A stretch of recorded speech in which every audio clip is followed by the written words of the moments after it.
Sejumlah partai politik saudara secara terbuka mendukung usulan pemilihan kepala daerah dilakukan melalui DPRD. Partai Gerindra, Golkar, PAN, dan PKB menyebut besarnya ongkos politik menjadi alasan sistem pilkada langsung harus diubah.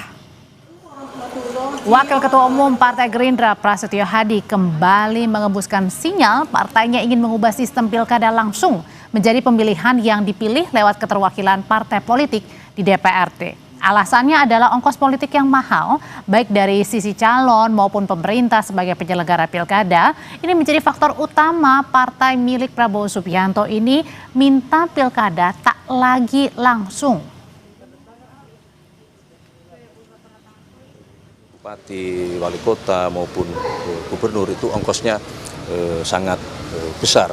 Belum dari sisi negara ya, dari sisi negara dalam hal ini mengenai pembiayaan. Nah, inilah yang kemudian kalau kajian di kami internal Partai Gerindra, kami memang terus terang salah satu yang mengusulkan atau berpendapat bahwa kita berkehendak untuk mengembalikan sistem pemilihan kepala daerah itu melalui mekanisme di DPRD.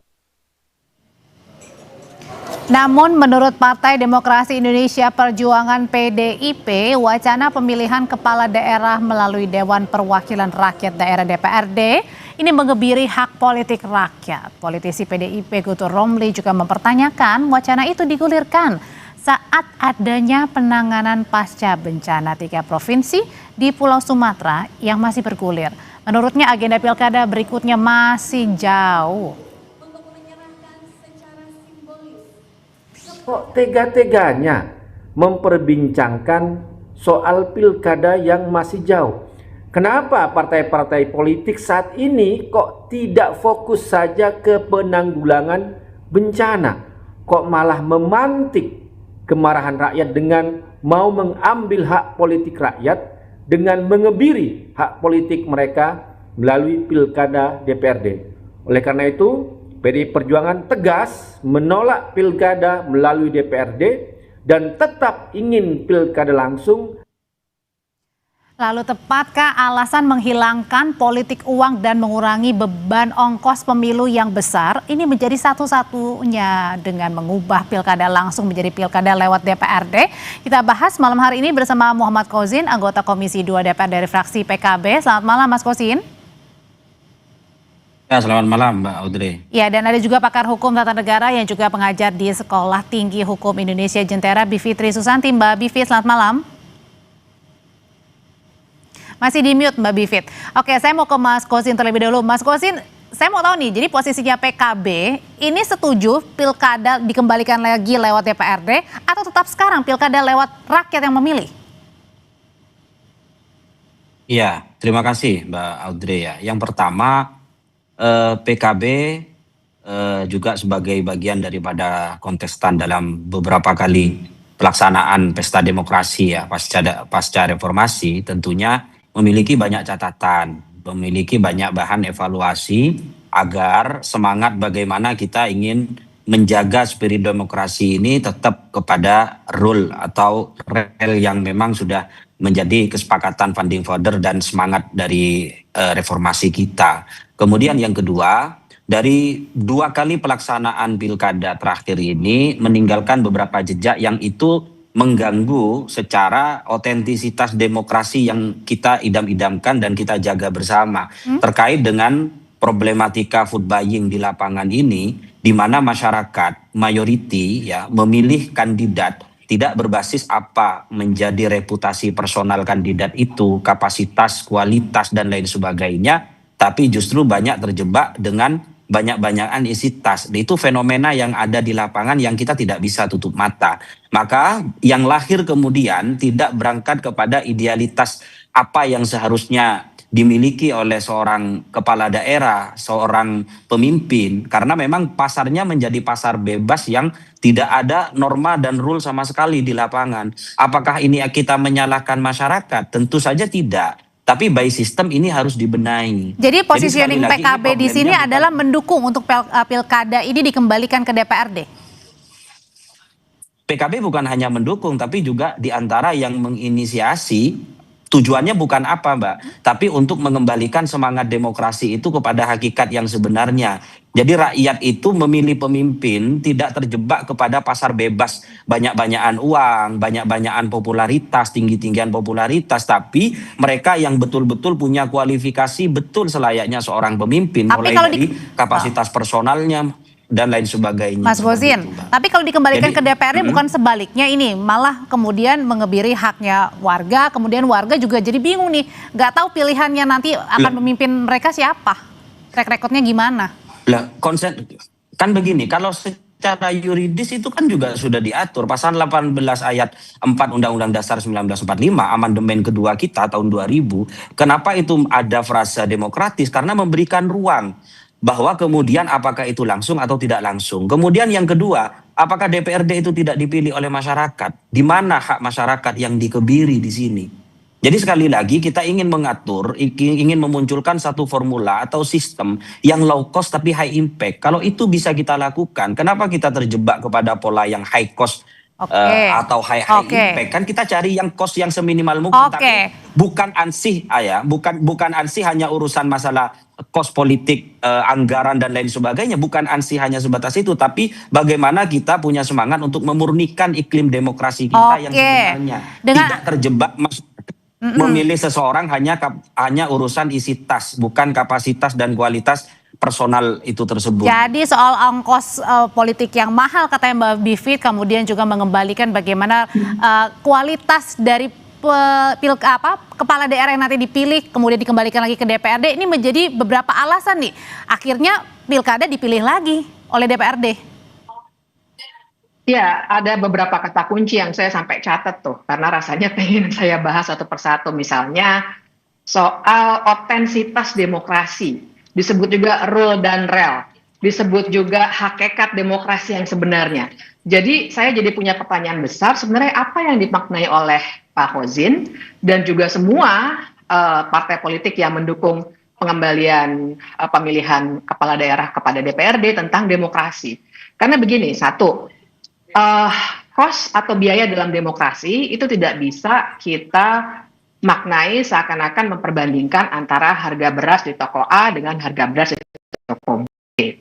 Demokrasi pada hakikatnya adalah kekuasaan warga.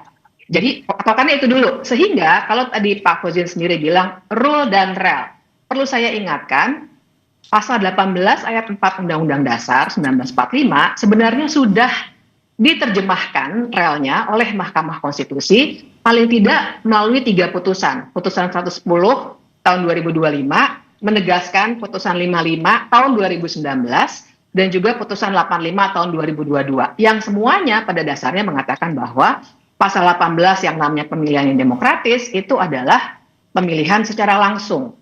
Jadi rule dan relnya sebenarnya sudah lebih dari jelas bahwa yang diinginkan oleh pasal 18 Undang-Undang Dasar adalah pemilihan yang demokratis. Jadi relnya sudah jelas di situ ya. Nah, kemudian kedua, kalau soal biaya, mari kita telaah.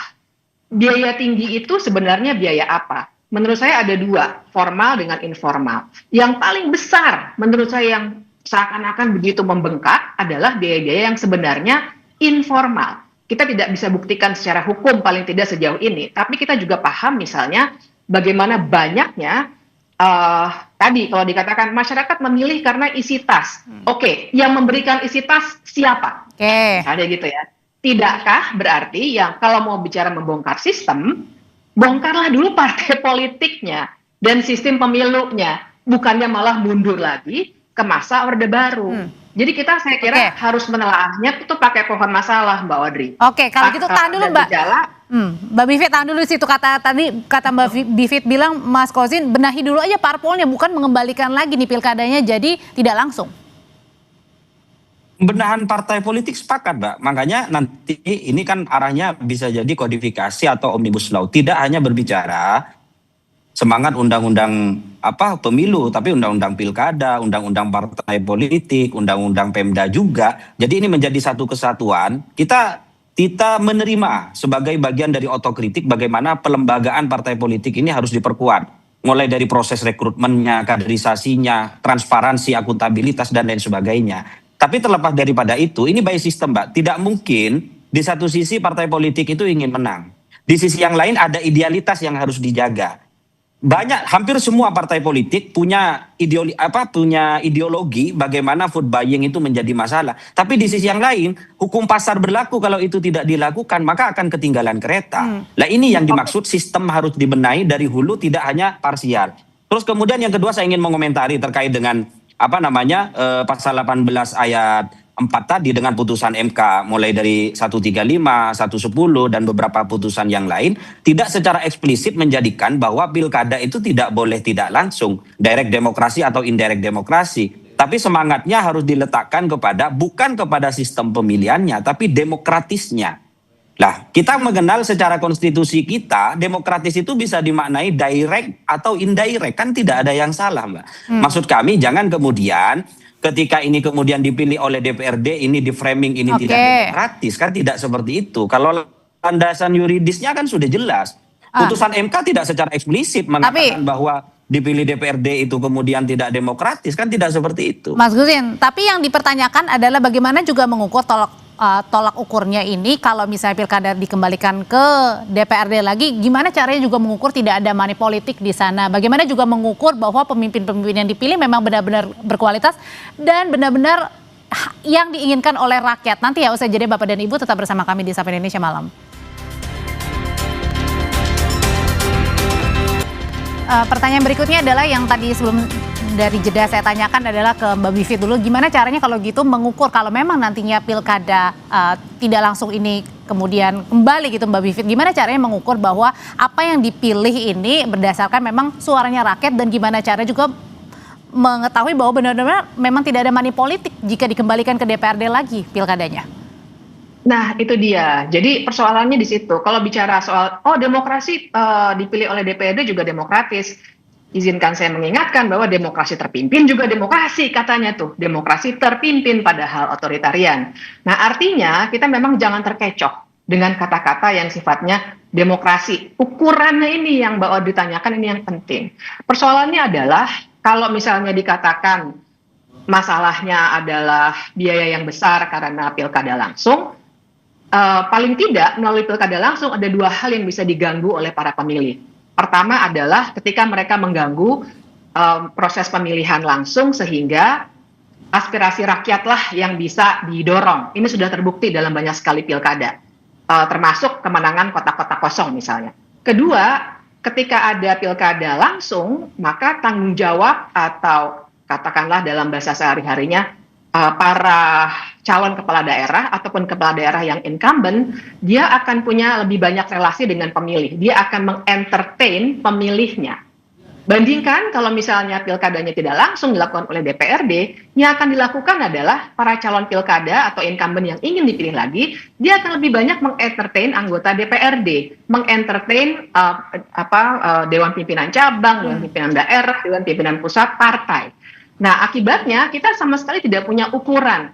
Benarkah orang itu memang sedang memperbincangkan masalah-masalah di daerah tempat ia dipilih, atau sebenarnya sedang melakukan tawar-menawar politik dengan partai-partai masing-masing? Karena kenyataannya partai politik dengan warga juga putus hubungan. Nah, jadi kita akan dibuat benar-benar terkunci. Jadi kalau istilah saya tuh Mbak, saya sering bilang ini kayak arisan tertutup jadinya. Akan ada ganti-gantian aja, kocok siapa yang sedang gilirannya menjadi kepala. Dan apakah regenerasi dengan kalau langsung? Dan apakah regenerasi politik itu juga artinya bisa jadi tidak berjalan Mbak Bivit karena ini? Sangat bisa jadi begitu, kemungkinan terbesarnya begitu. Karena artinya tidak ada paksaan dari warga.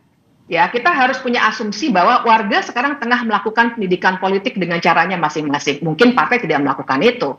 Tapi pendidikan politik itu tengah berjalan dan kita sedang mendewasakan diri dalam demokrasi. Tapi ini belum selesai proses itu berjalan, mau dikembalikan lagi ke masa lalu. Nah, kita nggak akan pernah maju dengan cara pandang yang seperti ini. Analisisnya salah, itu yang tadi saya katakan. Yang hanya dilihat gejalanya, biaya politik mahal. Tapi nggak dilihat akar masalahnya sebenarnya gimana. Nah tuh Mas Kozin katanya analisanya salah, katanya Mas Kozin. Masih di mute Mas? Saya ingin mengembalikan tadi terkait dengan masalah kata demokratis ya, pasal 18 ayat 4, 19, 45. Kalau kita buka di risalah amandemennya itu ya, di amandemen kedua tahun 2000. Di sana disampaikan, saya ingin mengutip ya perkataan Pak Taufikur Rahman Ruki yang menjadi salah satu panitia ad hoc ya waktu itu. Jadi bahwa demokratis itu mau langsung atau tidak langsung terserah bagaimana perkembangannya sehingga tidak menimbulkan perdebatan. Artinya terbuka ruang. Ini kita berbicara yuridisnya saja dulu yang pertama ya. Kemudian yang kedua secara praksis. Begini Mbak, dengan skema pemilihan langsung partai quote and quote secara sistem itu dipaksa untuk kemudian melakukan proses kandidasi tidak berdasarkan kriteria ideal yang dimiliki oleh masing-masing partai. Kenapa? Karena hukum pasar menjadi bebas.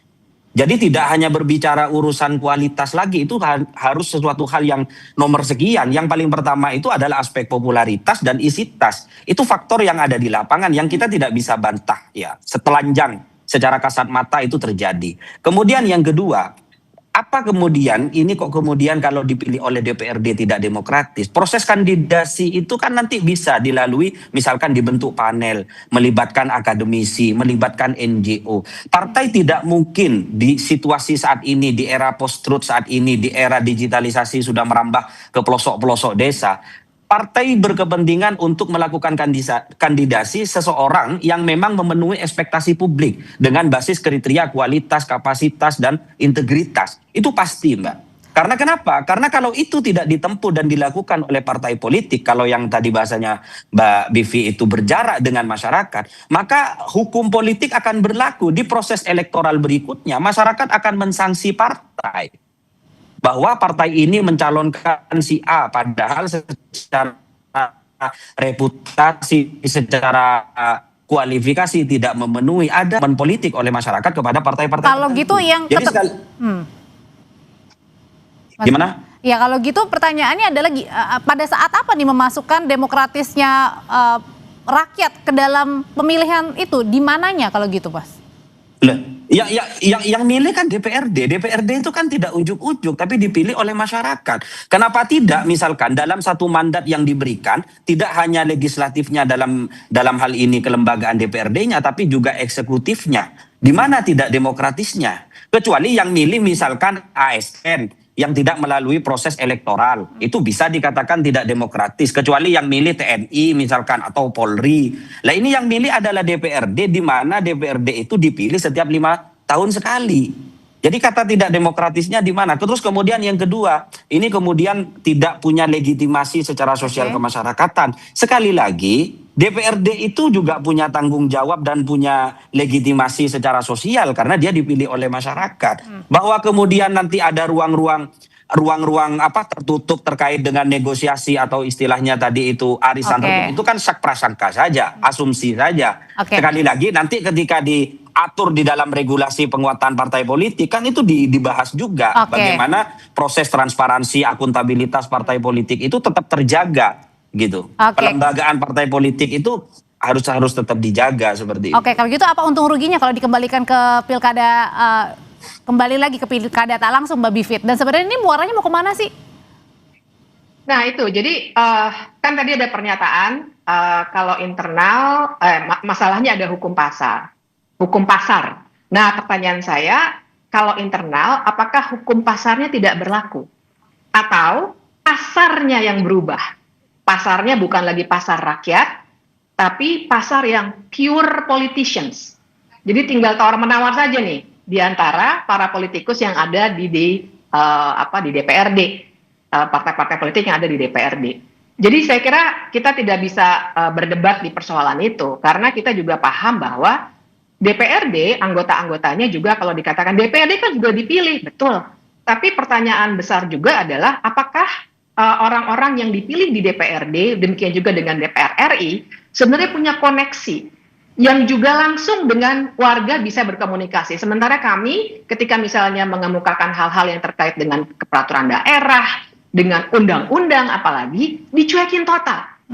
Mau pakai cara-cara yang sangat-sangat beradab dengan segala macam kami itu maksudnya siapa, Mbak? Dan lain sebagainya. Masyarakat sipil, Pak. Kami itu maksudnya? Iya, masyarakat sipil, organisasi non pemerintah, kemudian juga BEM-BEM universitas dan lain sebagainya. Sangat-sangat sulit, bahkan untuk beberapa undang-undang kita juga sudah punya catatannya kan sampai sekarang. kita benar-benar sampai harus mendobrak pintu rapat untuk bisa menyampaikan sesuatu. Jadi pertanyaannya, kalau dikatakan jangan khawatir, DPRD kan juga dipilih. Betul dipilih, tapi kan kita masih punya pertanyaan besar tentang keterwakilan setelah dipilih. Pertama, apakah benar DPRD juga dipilih tanpa politik uang dan hal-hal lainnya yang sifatnya sangat merusak keterwakilan? Dan apakah selama 5 tahun kami punya ruang untuk berdialog dengan para wakil rakyat itu? Jadi banyak ruginya gitu Mbak Bivit? Oh, sangat-sangat rugi. Yang diuntungkan hanyalah para politikus di partai-partai politik yang ada. Terima kasih untuk pandangannya Mbak Bivitri, Mas Kosin juga terima kasih. Selamat malam Bapak dan juga Ibu.